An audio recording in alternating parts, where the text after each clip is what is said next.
अस्सलाम वालेकुम। आज आपके साथ बहुत बेहतरीन सी आलू गोश्त की रेसिपी शेयर कर रही हूँ।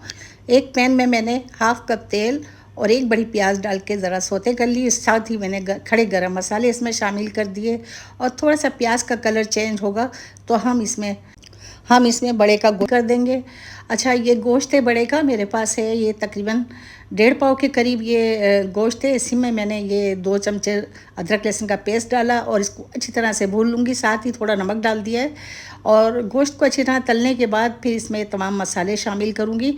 ये सारी चीज़ें मैंने यहाँ लिख दी हैं, आप यहाँ से देख लीजिएगा। बेसिक मसाले हैं सारे, इसको डाल के मैं थोड़ा सा इसमें पानी भी डाल दूँगी और ताकि ये जले नहीं मसाले। साथ ही एक बड़ा टमाटर, 2-3 हरी मिर्चें डाल के इसको थोड़ा सा सौते करूँगी और पानी डाल के इसको गोश्त को गलने के लिए छोड़ दूँगी। ये देखिए गोश्त हमारा गल चुका है, तेल भी हमारा सेपरेट हो चुका है।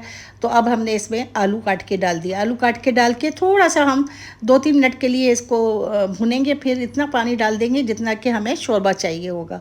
शोरबा पकने के बाद ये देखें हमारा आलू गोश्त का सालन बेहतरीन सा तैयार हो गया। गरम मसाला डालें, हरा धनिया डालें और अपने घर में ये सर्व करें। यकीन मानिए बहुत मज़े का और उम्दा बनता है, बहुत आसानी से ये बन जाता है। रेसिपी पसंद आए तो चैनल ज़रूर सब्सक्राइब कीजिएगा, बेल आइकन को ज़रूर प्रेस कर दीजिएगा ताकि मेरी हर आने वाली वीडियो आपको मिले। और अपना बहुत ख्याल रखिएगा। मेरी वीडियोस को ज़्यादा से ज़्यादा लाइक और शेयर कीजिएगा। अल्लाह हाफिज़।